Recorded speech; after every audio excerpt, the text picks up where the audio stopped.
আসসালামু আলাইকুম। আমি আজকে একটা নতুন রেসিপি তৈরি করব বন্ধুরা। এখানে কিন্তু অর্ধেকটা আমি বাঁধাকপি নিয়েছি, এখানে গাজর নিয়েছি কয়েকটা, 3টে আলু নিয়েছি, এগুলো বরবটিগুলো আছে, বরবটি নিয়েছি। আজকে আমি বাঁধাকপির রসমেরি তৈরি করব, খেতে কিন্তু দারুণ। কিন্তু আমি সবগুলো কিন্তু কেটে নেব। দেখো সবগুলো কিন্তু আমি কেটে নিয়েছি। বাঁধাকপিটা কিন্তু একটু ঝিরিঝিরি করে কেটেছি, বরবটিগুলো কেটে নিয়েছি, গাজরটা কেটে নিয়েছি, আলুগুলো কেটে নিয়েছি। এবার আমি ধুয়ে নেব। দেখো আমি ধুয়ে নিয়েছি। আমি আগে থেকে এখানে ইন্ডাকশানে জল বসিয়ে দিয়েছিলাম, জলটা কিন্তু ফুটে গেছে। এবার কেটে রাখা বাঁধাকপি, গাজর, আলু, বরবটি সব আমি দিয়ে দিব। সবগুলো দিয়ে দিয়েছি। এবার আমি ঢেকে নেব। আমি কিন্তু অর্ধেকটা সিদ্ধ করে নিব। ওই জলটা অল্প দিয়েছি, ওই জলটা কিন্তু আমি ব্যবহার করব। ওটা সিদ্ধ হতে থাক। আমি দুটো পেঁয়াজ এখানে কেটে নিব, দুটো পেঁয়াজ নিয়েছি, বাকি জিনিসগুলো আমি করে নিব। পেঁয়াজটা কেটে নিয়েছি। একটা কড়াই নিয়েছি, কড়াইয়ে রান্না করব। কড়াইটা গ্যাসে চাপিয়ে দিলাম। এখানে আমি একটা শিরা তৈরি করব। কড়াইটা গরম হয়ে গেছে, আমি তেল দিয়ে দিব।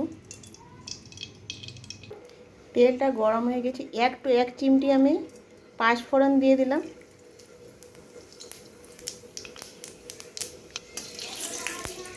একটু ভেজে নেব পাঁচফোড়নটা, বেশি ভাজতে হবে না।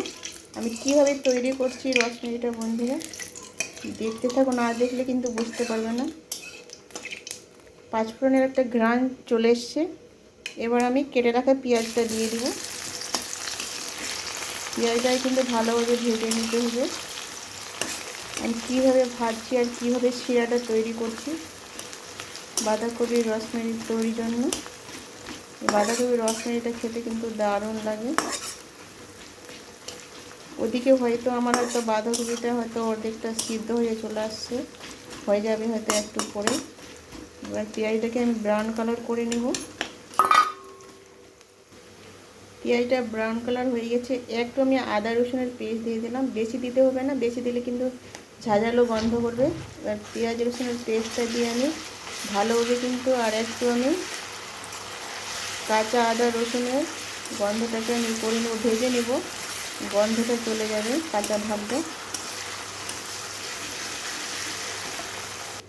দেখো কালারটা কিন্তু ব্রাউন কালার হয়ে গেছে। এবার আমি লবণ দিয়ে দেব, হলুদ গুঁড়ো দিয়ে দিব, শুকনো লঙ্কা গুঁড়ো দিয়ে দেব।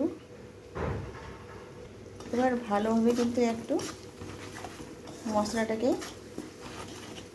মিক্সড করে নেব। আমি কীভাবে রান্না করছি দেখতে থাকো, না দেখতে বুঝতে পারবে না। এবার মিক্সড করা হয়ে গেছে। এবার আমি জল দিয়ে দিব।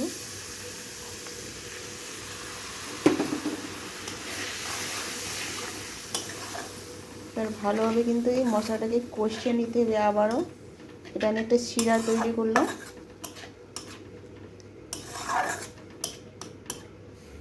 এবার ভালোভাবে কষিয়ে নেব। এখানে আবার ওইটা কিন্তু সিদ্ধ হয়ে গেছে।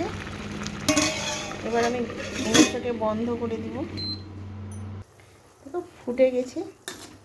একটু আমি এইভাবে কিন্তু একটু পেঁয়াজটাকে ভেঙে ভেঙে দিব। দেখো ভালোভাবে কিন্তু আমার শিরাটা তৈরি হয়ে গেছে। এবার আমি দিয়ে দিব জল সহ, কিন্তু আমি বাঁধাকপিটা দিয়ে দিচ্ছি, আমি জল সহ দিয়ে দেব।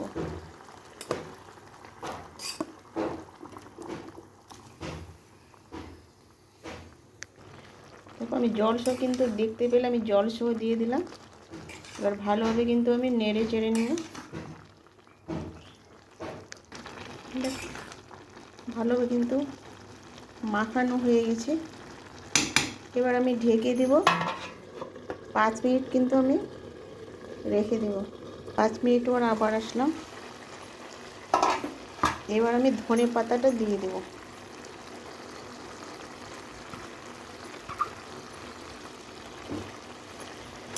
ভালোভাবে কিন্তু নেড়ে চেড়ে নিতে হবে। ভালোভাবে কিন্তু নেড়ে চেড়ে নিলাম। এবার 1 মিনিটের জন্য ঢেকে দেব।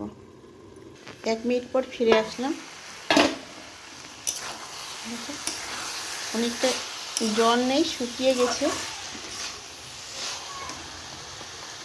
এবার আমি কাঁচা জিরে গুঁড়োটা দিয়ে দেবো। পরে দিলে কিন্তু ফ্লেভারটা ভালো হয় আর খেতেও কিন্তু খুব সুন্দর লাগে। এবার ভালোভাবে কিন্তু আমি মিক্স করে নিতে হবে। গ্যাসটাকে অফ করে দেব। ভাজিটা কিন্তু আমার তৈরি হয়ে গেছে। আমি প্লেটে তুলে দেখাচ্ছি কতটা লোভনীয় হয়েছে। দারুণ হয়েছে না? আমি তুলে নিয়েছি প্লেটে। খেতে কিন্তু দারুণ, কি বলবো। এখানে ভিডিওটা শেষ করলাম। আল্লাহ হাফেজ।